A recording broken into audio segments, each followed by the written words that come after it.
Starting explanation ஒன்று குடுக்குறாங்க. 2 விதமான கிரீச்சர்ஸ் இருக்கும். ஒண்ணு பார்த்தீங்கன்னா, சோல் கிரீச்சரு. அனதர் ஒன் வந்து பிளட் ரிலேட்டடா கிரியேட் பண்ற ஒரு கிரீச்சர். சிங்கம், மானு, முயலு. இன்னொன்னு பார்த்தீங்கன்னா, ஹீரோ மாரி வெத்துப்பட்டா இருக்கிற கிரீச்சர்ஸு.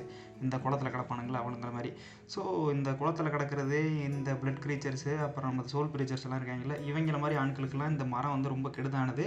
ஸோ, அதனால இந்த ஹீரோ கொன்னதில ஒரு பெருமை அடைகிறாப்புல ஹீரோ. இதுக்கப்புறம் பார்த்தீங்கன்னா, இந்த கொன்னதுக்கப்புறம் இதுக்கு ஒரு நியூ ஸ்கில் ஒண்ணு கிடைச்சிருக்கு. ஒரு கம்யூனிகேஷன் சொல்லிட்டு, சோல் கம்யூனிகேஷன் சொல்லிட்டு, அதெல்லாம் ஒண்ணும் பெருசா தேவை கிடையாது. இவனுக்கு புதுசான ஸ்கில் எல்லாம் கிடச்சிருக்கு. அதையும் பார்த்தீங்கன்னா எக்ஸ்பிளைன் பண்ணிடுறாங்க. ஹீரோ கடந்த 2 ஃபைட்டா சிங்கத்தையும் தோக்கடிச்சிருக்கான். அதேமாரி பார்த்தீங்கன்னா, அந்த ட்ரீ ஒன்று இருக்குல்ல, அதையும் தோக்கடிச்சிருக்கான்.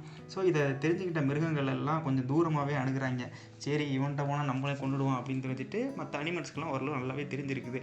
சரி, வழக்கம் போல் அவனோட ஜென்ரல் ட்ரெயின் அந்த ஸ்கில் இருக்குல்ல, அதை வச்சுட்டு அவனோட குளத்தை ரொம்ப பெருசு பண்ணிட்டு இருக்கிறாப்புல. இதுக்கேற்ற வெயிலும் அதுக்கேற்ற அந்த மழையும் பெய்யுது. இதுக்கு முன்னாடி பாலைவனமாக இருந்தது, இப்போ சோலைவனமாக மாறின கதையா பக்கத்தில் இருக்க எல்லாமே பச்சை பசேல்னு மாறிடுது. நம்மளுடைய மரங்கள்லாம் செழிப்பாகவும் வளர்ந்துருது. இதுக்கப்புறம் பார்த்தீங்கன்னா, நம்ம ஹீரோக்கு ஒரு ஆர்டினரி டேவாக தான் மாறிட்டு இருக்குது. இதுக்கு மேலே சின்ன சின்ன க்ரீச்சர்ஸ் எல்லாம் கொண்டா நம்மளுக்கு எதுவுமே நடக்காது. ஸோ, இனிமேல் கொன்னா பெருசாக தான் கொள்ளணும் அப்படிங்கிற ஒரு பேராசையும் நம்ம ஹீரோக்கு வந்தாப்புலையும் தெரியுது.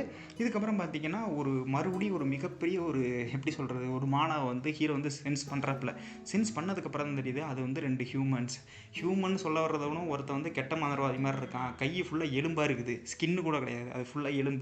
இன்னொருத்தன் பார்த்தீங்கன்னா எல்ஃபாக இருக்கிறான். அவன் வந்துட்டு நார்மலாக வில்லு இருக்குல்ல, அதை வச்சு விட்றாப்புல. போ ஃபைட்டை யூஸ் பண்ணக்கூடிய ஒரு ஆள். இவங்க 2 பேருக்கு தான் இப்போ ஃபைட் நடக்குது. இவங்க 2 பேரும் தாறுமாறாக ஃபைட் பண்ணிட்டுருக்கானுங்க. நம்ம அந்த எலும்பு கூட இருக்கான்ல, அவன் வந்து என்ன பண்ணுறான்னா, அவனோட ஒரு மந்திர கோல் இருக்கும். அந்த மந்திர கோலை வச்சுட்டு தான் அவன் ஃபைட் பண்ணிருக்கிறாப்புல. நம்பால் என்ன தெரியுமா பண்ணுறான், அந்த வில்லு விடுறவன், அவன் வில்லு வச்சுக்கிட்டு தான் ஃபைட் பண்ணிருக்காப்புல. இவங்க 2 பேருக்கும் எப்படி சொல்கிறது, ஒரு சூப்பரான ஃபைட்டு போயிட்டு இருக்குது. நம்ம ஹீரோ லைன் கூட போட்டான்ல, அதே மாதிரி ஃபைட்டு தான். ஆனால் 2 பேரும் எதை யூஸ் பண்ணுறாங்க, ஏன்னா ஃபயர் எலமெண்ட் தான் மேக்ஸிமம் யூஸ் பண்ணுறாங்க. அது என்னதுமான எலமெண்ட்னு சொல்ல கிடையாது. ஆனால் என்ன, எல்லாம் சிவப்பு கலர்லையும் மஞ்சள் கலர்லையும் இருக்கலாம். நானே ஃபயர் எலமெண்ட்னு எடுத்துக்கிட்டேன். ஃபைனலாக பார்த்தீங்கன்னா, நம்ம கெட்ட மந்திரவாதி இருக்கான்ல, அவன் அந்த எல்ஃபை மொத்தமாக போட்டு தள்ளிடுறான். இதில் என்ன ஒரு ஃபன்னான ஃபேக்ட்னு வச்சிங்களா, அவர் மந்திர கோல் வச்சிருந்தால, அது இன்னும் பயங்கரமாக ஒரு மாதிரி நம்மளையும் சேர்த்து போட்டு தள்ளிடுது.